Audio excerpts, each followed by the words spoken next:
of rope up to make the anchor. And so when I went down, and when Sarah and some of the others went down, we had to go over a knot right there at the breakover. But the 600-foot rope was long enough to make it. If you put the knot right there at the pad, you could get down to the bottom of that thing. And nobody climbed it that day, did they, Bill? Only 2 people had time to climb it. Yeah. That's all. We just had too many folks there.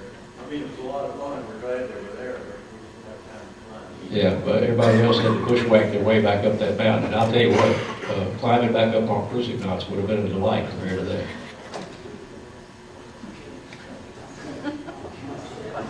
Now, Dr. Barr is well known for being the pipe-smoking caver. And of course, the picture of him with the corncob pipe on the front of the studio is a classic for all time. But Harry White was also a pipe smoker. And back in the 60s and 70s, he used to smoke his pipe on the way down. I don't know why, but he just did. Very picturesque, don't you think? We went to Whiteside in August of 78, I think it was, and had our best conditions of all time. Beautiful clear day, fall colors at their peak. So I just decided to throw a few of these in here to give you all a look at that. Rigged 3 ropes. Bob Binkley, Harry, and I climbed together on 3 ropes. That's the shadow on the wall.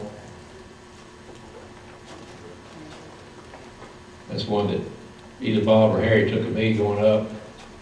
That's looking straight down.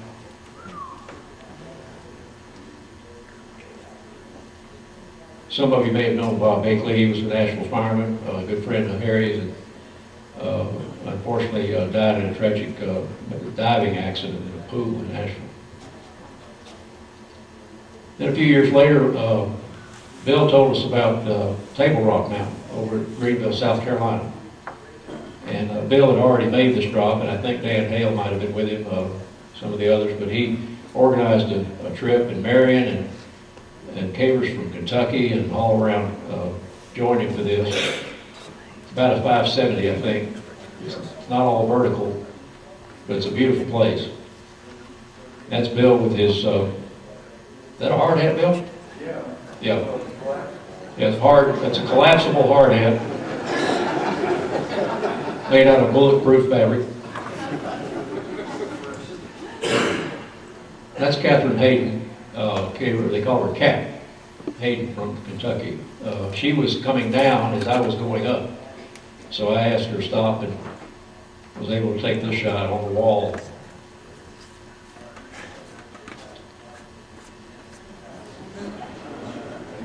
Now, this little outing here has a story behind it.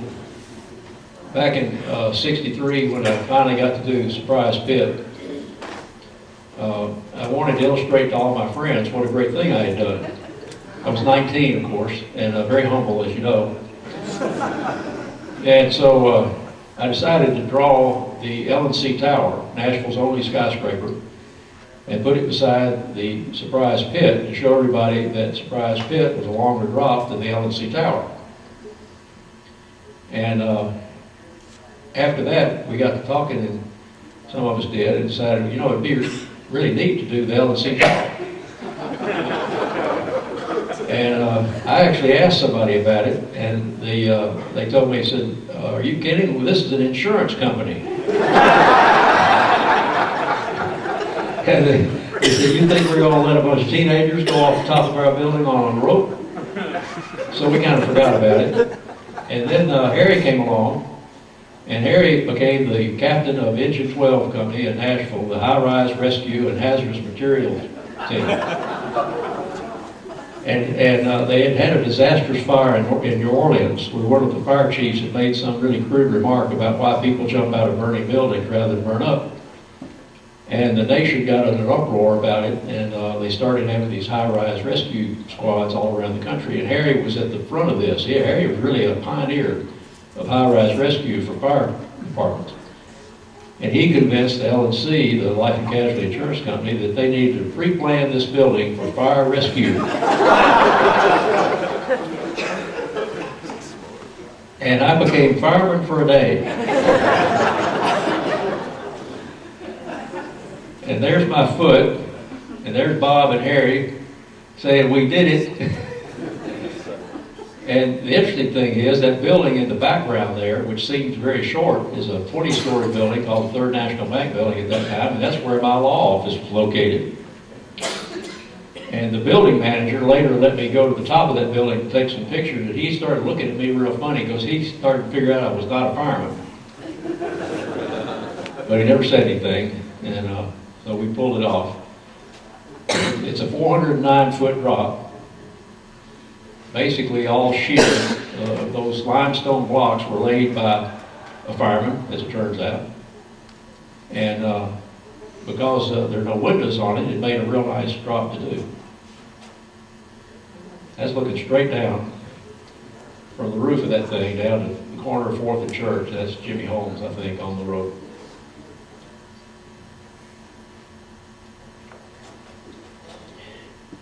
Okay, now everybody knows that we eventually ran out of deep pits around the tag area once Surprise and Fantastic were located.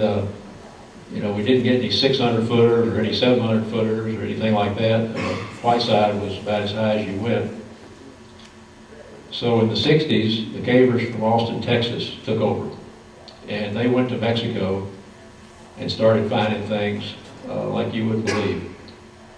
Now the conditions in Mexico are a little tougher than they are around here sometimes, and you have to carry a lot more rope, but the reward is definitely there. Here's a Pozo de Gavilan, the one that you have to rig onto the truck because there are no trees. The Sótano de la Estrella, Pit of the Star, named so because the sinkhole that it's in appeared like a star to the people in the airplane who were dropping the toilet paper to help them locate it later. By the way, this picture was made with Nick Nichols. Some of you remember Nick. He was a Nashville Grotto member in the early 70s, and now is a very accomplished photographer with National Geographic magazine. There's Marion Smith in the Sótano de la Pipa, which means the pit of the pipe, named for that route that's going down the pit. And this is the day I almost got eliminated. Somehow, after going down the first 200 feet before Marion got on rope, a rock about the size of a piano fell off and grazed my leg. Would have flattened me. But it hit the ledge and went on down in the pit. Marion and I had a quick meeting, decided we didn't want to finish that. Here's me and Harry coming out of the Sótano de la Cuesta, pit of the small hill, which was a 570-foot drop into a huge room on the El Abra Plateau. Took one picture with available light and the other with flash powder. And if you look close, you can see the rope there coming out of the big hole at the top. And there's probably somebody on it, but I can't find the climber. It's just too big.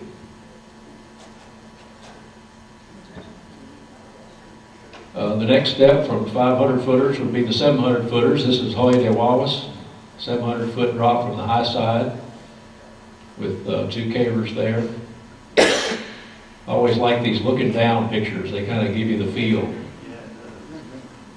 That's my legs, and Harry is about 20 feet below me, going down the high side of Guaguas.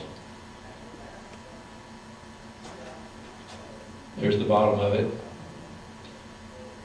This is on an earlier trip with Nick Nichols where we had to rig the short side because we didn't have a big enough rope. And there's a view from the bottom, a couple of people coming down back to the high side. And there's Nick approaching the lift.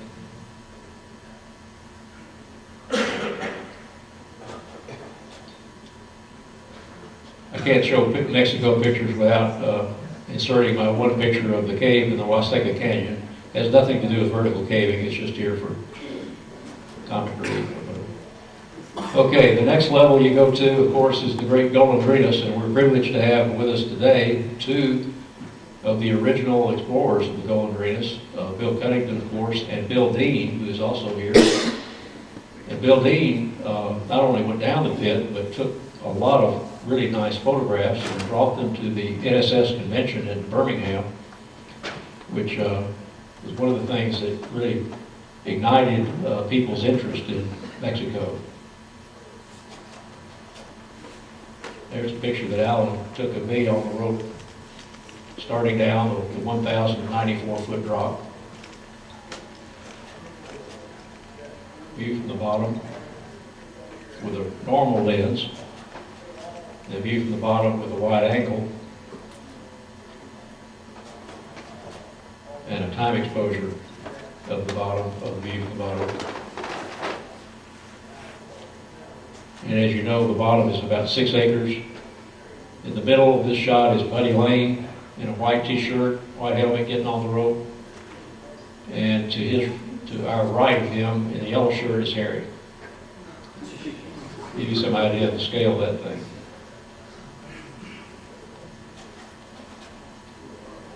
And then in the spring of '72, as I mentioned, we did make a trip to El Sofno, which at that time was the deepest pit in the world. That's Alan Link standing on the rock outcropping on the top there. It was right below where he's standing that we rigged the rope and went down the drop, basically a 1,275-foot drop. The longest drop they measured there with the wire was 1345, which was done off the opposite side of the little abutment.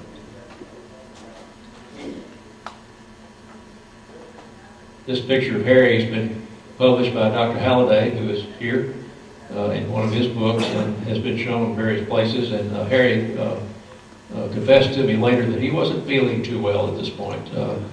Neither one of us had done a pit this big at that stage, and we weren't too sure about it, but it sure was neat after it was over. And there's a picture that Alan took of me on the wall there in the lower left-hand corner, down about 100 feet with about 1,100 to go. I wanted to go down, but someone had to take the picture. That was Alan, always the selfless helper.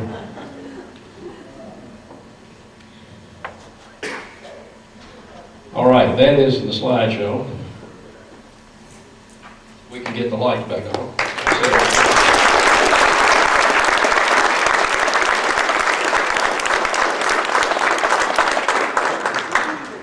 Okay, we do have about 12 minutes, and what I'd like to do, if you were willing,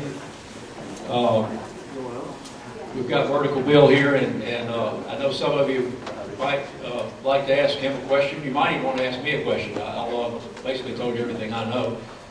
Bill, come on up here, and if you do have a question or two, raise your hand and we'll try to do that. And yes, Richard. Not a question, but there's a short-lived development in vertical caving that you left out, and Kurt can corroborate this.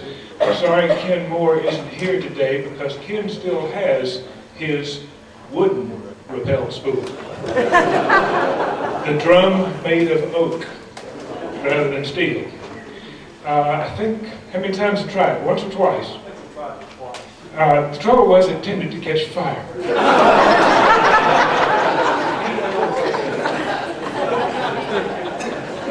Okay, that lowered the level. Any others? Comments or questions? We got a lot of seasoned people back here. There's Marion Smith in the middle of the room, and you don't get any more hardcore than he is, and I see quite a few others that, oh, Gary over here. I want to publicly thank Gary Chambers. I'll be 60 next month, and I'm out of shape. But Gary helped me get through Rumbling Falls 2 weeks ago, and was very patient, very kind, and I want to thank him for doing that. That was one of my great experiences. He and knows what I'm talking about. Things got a little tiring there toward the end, but we got out.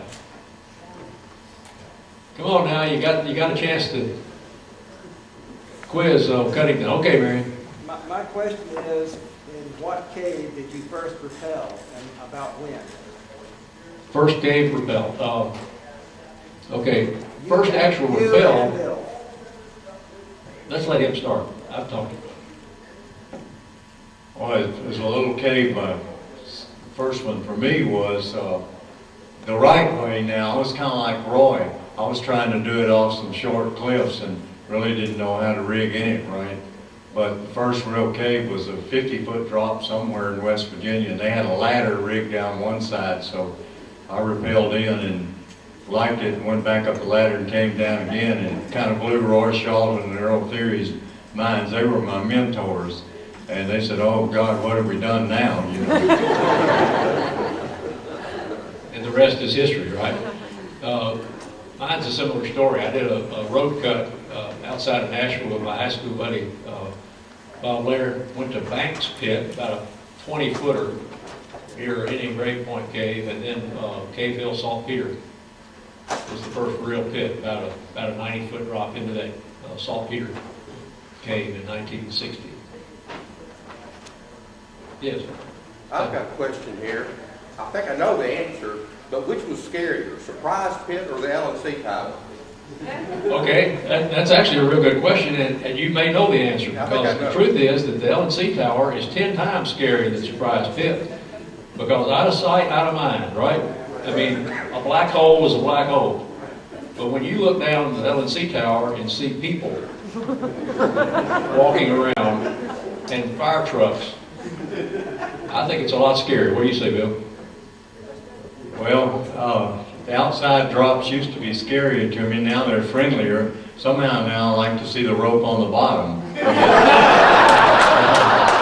wonder why.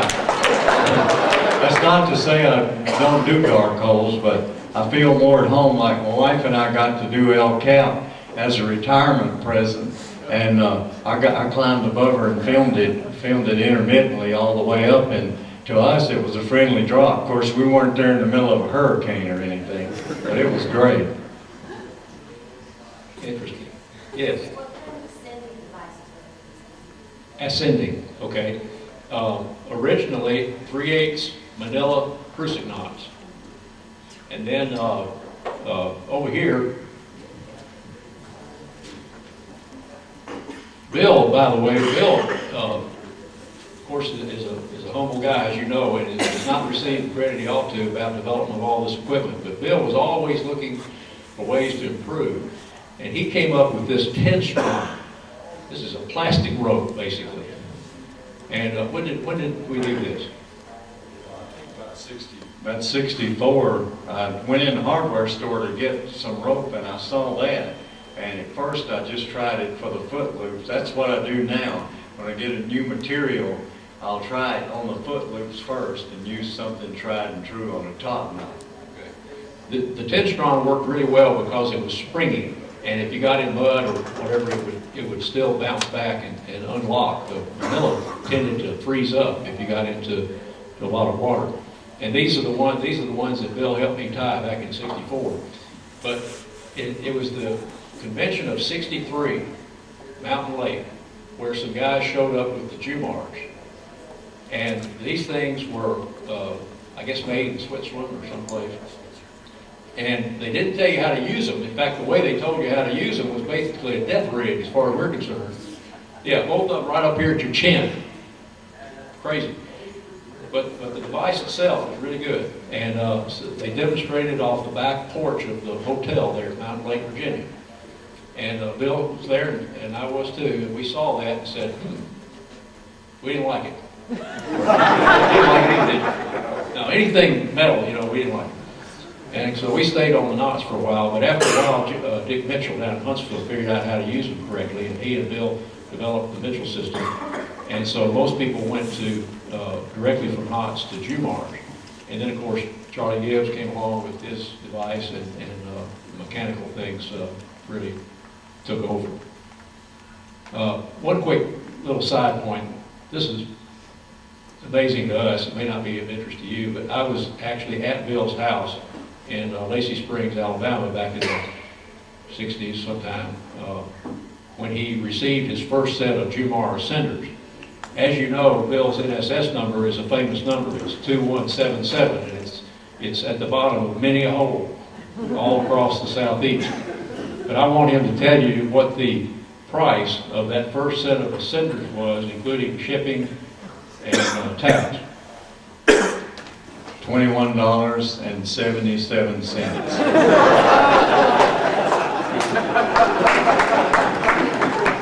Now there's divine intervention, folks. That proves why the man is still alive. You know, somebody looking out for him. What else? Okay, the question was, how do we get from Manila to the PMI? The Manila was just what was available. And then in 65, when we did the Whiteside drop, Richard had that nylon rope. When did you go to nylon? I had tried Lego line when I was still in the Army, and the trouble is it was awful expensive. I mean, you know, when you're in the Army back in the 50s, you didn't make much money, you know, much over 150 bucks a month. So Manila was 6 cents a foot or 8 cents if you got 5/8.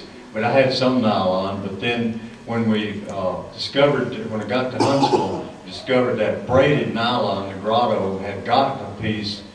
And so we got interested in getting some more, so we called Plymouth, and that's when Richard got that 600 feet, and we decided to get 1,200 feet of it, and we found out that Sampson Cordage had bought those machines from Plymouth. So that's how we got into getting Sampson after that, and it goes on and on here. Keep that. Tell them about finding Ferris hole in Greensboro. Oh, the one that mentioned Ferris pit. There was going to be a trip later on that night, and I was staying at Tom Barr's house, and so I said, well, you know, Tom, I'll go out and kind of look around and knock around here and see if I can find something today. And so I stumbled not into, but onto Ferris pit. Of course, I spelled the name wrong. You know, I spelled it like a Ferris wheel. But anyway, the significant thing is that they, of course, thought it was 400 feet deep, and I had a 250-some foot piece of 5/8 inch manila rope. So we go over, and I rigged it as close to the edge as I could, and was watching real carefully, and had, of course, my knots ready. We're still using knots then, and this is in '59. And when I got off the rope, it was a couple of feet off the floor. I was being, like I said, real careful, because even manila will spring back up. But the big thing was Mr. Ferris didn't believe I was on the bottom. And so I had to walk around hollering and waving my arms. And his sons and nephews or somebody, brothers were there with him. And they literally spread eagled him across that pit so he could see me walking around down on the bottom. No kidding. Yeah, no kidding.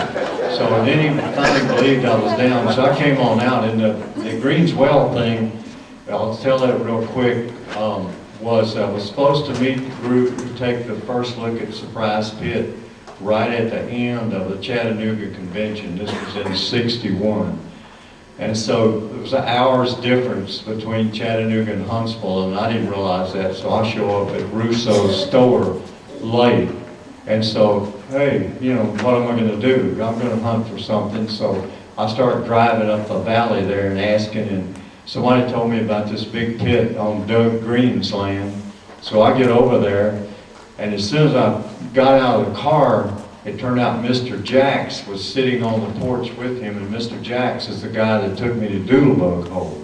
So as soon as I'm coming up the sidewalk, Mr. Jacks said, here comes that guy that likes holes that go straight down. That's what you had to ask about. If you ask about caves, they wouldn't tell you about the pits. And it turned out there was a cave right below, right on the hill. I got to talking to him, right at the bottom of the hill, rather. And I said, well, you mean people have come here and nobody's been in this pit? I said, why? And he said, well, they didn't ask like you do about the straight down holes in the ground. That's right. So they didn't think it was anywhere near as deep as Doodlebug, so I grabbed a 150-foot rope and went up the hill with them. And as soon as we threw a rock off, you know, knew, hey, this isn't gonna work. So I go back down the hill, it's a real hot day, and come back up with a long manila rope, over a 300-foot long rope, and rig the pit. I sit out there and, you know, try to get cool and, you know, edge of it, because it was so hot, and start